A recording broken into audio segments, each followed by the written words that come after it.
तो मुंजा फिल्म आखिरकार देख ली गई है और कैसी लगी मुझे इस पे रिव्यू लेकर आ गया हूं मैं मनीष शर्मा और आप देख रहे हैं जनगणमन रिएक्ट्स यानी @JGM रिएक्ट्स। तो भाई कोशिश तो थी कि भाई सुबह सुबह देख ली जाए, लेकिन सर्कमस्टेंसेस ऐसे बनते चले गए कि होते होते होते होते रात का शो ही देखा। तो फर्स्ट शो नहीं देख पाए, लेकिन रात का शो देखा, तो अब उसका रिव्यू लेकर आ गया हूँ मैं। तो भाई फिल्म कैसी है, तो चलिए आपको पहले कुछ पॉइंटर्स बताते हैं, फिर अपना वर्डिक्ट मैं आपको देता हूँ कि मुंजा फिल्म कैसी है, क्या आपको देखनी चाहिए कि नहीं देखनी चाहिए, पैसा वसूल है कि नहीं है। नंबर 1, फिल्म में अभय वर्मा का जो करेक्टर है मुझे इंप्रेसिव लगा, उनकी एक्टिंग भी दमदार लगी, जानदार लगी और मतलब लग रहा है कि लंबी रेस के घोड़े साबित होंगे यहाँ पे। उसके अलावा शर्वरी बाग का करेक्टर इतना बड़ा नहीं था फिल्म के अंदर, लेकिन जो छोटा था वो दमदार था।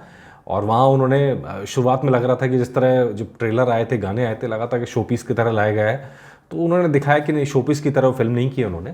उन फिल्म में उनके पास ऐसे सीन्स हैं जहाँ उनको एक्टिंग करनी थी, कॉमेडी भी है और उनका एक्शन भी है और थोड़ा रोमांटिक भी है, सब मिला के उनके पास मतलब कम समय था, लेकिन उनके पास अच्छा खासा मौका था अपने आप को दिखाने का। मोना सिंह की बात करें तो सहज हैं, स्वाभाविक हैं, वो अपनी तरह के माँ के किरदार में पंजाबन कैरेक्टर, डांटने डपटने वाला, वो वही कैरेक्टर उनका है। तो आदित्य सरपोतदार जो डायरेक्टर हैं, मुझे लगा कि पूरी फिल्म की अगर बात करें तो उनका काम काबिल तारीफ़ मुझे लगा। तो आप कहेंगे सबकी तारीफ़ कर रहे हैं तो फिल्म तो रिव्यू अच्छा ही होगा, तो हाँ, आप यही समझ लीजिए मेरी तरफ से फिल्म का रिव्यू अच्छा है। अब मैं आपको आप जानते हैं कि मैं कोई पॉइंट्स नहीं देता हूँ, क्योंकि पॉइंट सिस्टम पे मेरा भरोसा है नहीं। तो मैं आपको सिर्फ ये बताऊँगा कि फिल्म में क्या अच्छा है और क्या कमज़ोर है।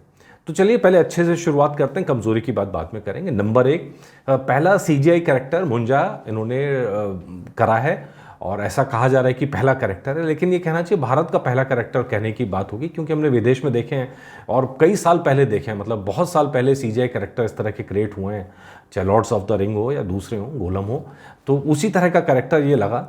और मतलब कहीं ना कहीं VFX में थोड़ा सा लगा कि मतलब शायद और बेहतर हो सकता था, लेकिन 30 करोड़ बजट की फिल्म थी, बहुत बड़ा बजट नहीं है। उसमें से भी आदित्य सरपोतदार कह रहे हैं कि अधिकतर जो पैसा VFX में खर्च हुआ है, तो आप समझ सकते हैं कि छोटे बजट की फिल्म के बाद भी इस बजट के हिसाब से बहुत अच्छी फिल्म बन के निकली है। नंबर 1। नंबर 2, फिल्म के अंदर कोई बड़ा चेहरा नहीं है कि मतलब जिसके नाम पर टिकट बिक जाए, उसके बाद भी फिल्म इंप्रेसिव है और मुंजा का जो कैरेक्टर है वो भी ठीक ठाक है, मतलब ऐसा नहीं है कि निराश होंगे आप देख के। लेकिन जो यहाँ पे चीज़ें हैं वो ये है कि ये पूरा का पूरी कहानी जो कोंकण के अंदर कैरेक्टर है, ये भूत है और मुंजा करके कहा जाता है, थोड़ा रोमियो किस्म का होता है, ये आप ट्रेलर में देख चुके होंगे। तो उसी तरह का ये कैरेक्टर है जो मुन्नी के पीछे रहता है और फिर चीज़ें चेंज भी होती हैं, लेकिन आखिरी सीन के अंदर फिर मुन्नी आ जाती है, तो थोड़ा सा सस्पेंस यहाँ पे बन जाता है कि भाई खेल क्या चल रहा है। लेकिन कोंकणी कैरेक्टर और कोंकणी कैरेक्टर को लेके, कोंकणी ब्रह्म राक्षस को लेके ये पूरी फिल्म उसकी थीम के आसपास बनाई गई है। इसी तरह भेड़िया के अंदर हमने देखा, इसी तरह जो लोकल फोकलोर्स हैं, लोक कथाएं हैं, उनके बेस पे फिल्म क्रिएट की गई और आधुनिक मैसेज के साथ। ये तो मैं आपको पहले भी डिस्कस कर चुका हूँ। मैडॉक की मुझे अच्छी बात ये लगी कि उनकी हॉरर फिल्में सिर्फ हॉरर फिल्में नहीं है, एक मैसेज भी देती हैं, और वो वैसे ही मैसेज यहाँ पर भी है। जब आखिरी के अंदर एक डायलॉग आता है और वो कहीं ना कहीं ये साबित करता है कि भाई मतलब चीज़ें जो है, मैं अब कुछ बोलूँगा तो एक्चुअली में कहानी खुल जाएगी, मैं वो ब्लूपर्स आपको देना नहीं चाह रहा हूँ कि वो कि आपको सारी कहानी खुल जाए, चीज़ें हो जाए। तो खैर ये सब चीज़ें फिल्म मेरी तरफ से ओके, फिट एंड फाइन है। लेकिन जहाँ कमज़ोर लगता है, एक तो मुझे वही मैंने आपको बताया, CGI कैरेक्टर थोड़ा और बेहतर हो सकता था, लेकिन एक शुरुआत की है, ये आपको शायद आगे भी देखने को मिलेगा, क्योंकि हर फिल्म के आखिरी में एक छोटा सा चीज़ छोड़ जाते हैं, सीक्वल की गुंजाइश छोड़ जाते हैं, वो इसमें भी छोड़ी गई है। Number 1। Number 2, film horror comedy है, लेकिन अगर आप देखेंगे तो ना तो फिल्म में ऐसा हॉरर है कि भाई आप डर जाएंगे, पूरी फिल्म में कहीं एक सीन ऐसा नहीं आता जो आप डर जाएं, मतलब बिल्कुल आपके रोंगटे खड़े हो जाए डर के मारे, ऐसा कोई सीन नहीं है। तो टेक्निकली एक तरह से कहें कि हॉरर कॉमेडी फिल्म है ज़रूर, लेकिन हॉरर फिल्म इसको कहना थोड़ा सा मतलब हल्का हो जाएगा।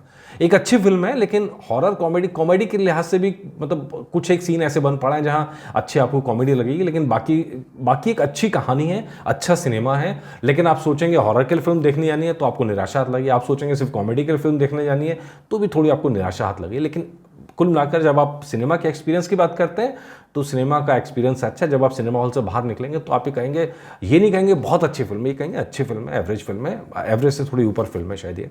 तो खैर ये हो गया। और दूसरा मुझे एक चीज़ समझ में नहीं आई, ये प्रोड्यूसर साहब से मैं पूछना चाहूँगा, डायरेक्टर साहब से पूछना चाहूँगा, फिल्म के अंदर जो एक मुंजा है, मुन्नी के पीछे रहता है, फिर वो चेंज होकर दूसरे कैरेक्टर पर भी आता है, लेकिन फिर आखिरी के अंदर फिर मुन्नी मुन्नी क्यों करने लग जाता है, ये मेरी समझ से बाहर है। ये क्या मतलब लॉजिकल गलती है या मतलब ज़बरदस्ती कनेक्शन बैठाने की ज़रूरत है दूसरी फिल्मों के साथ में, तो ये थोड़ा सा यहाँ मेरे को वो रह गया। लेकिन कुल मिलाकर फिल्म देखने लायक है और सबसे अच्छी बात है फैमिली के साथ देखने लायक है। और सबसे अच्छी बात ये भी है कि इसका एवरेज टिकट प्राइस 145 रुपये है, मतलब दिन में थोड़ा कम है, शाम को थोड़ा सा ज़्यादा है। तो लेकिन इस रेंज में अच्छी फिल्म है और ये बहुत बड़ी चीज़ है, क्योंकि हम लगातार ये बहस देख रहे हैं कि सिनेमा का टिकट जबरन महंगी की जा रही है, तो ये उन फिल्मों में से नहीं है। आप फैमिली के साथ जाके देख सकते हैं, अच्छा इंटरटेनर है। मेरी तरफ से यही वर्डिक्ट है, बाकी आप जैसा आपको लगे आप ज़रूर बताइएगा। नमस्कार।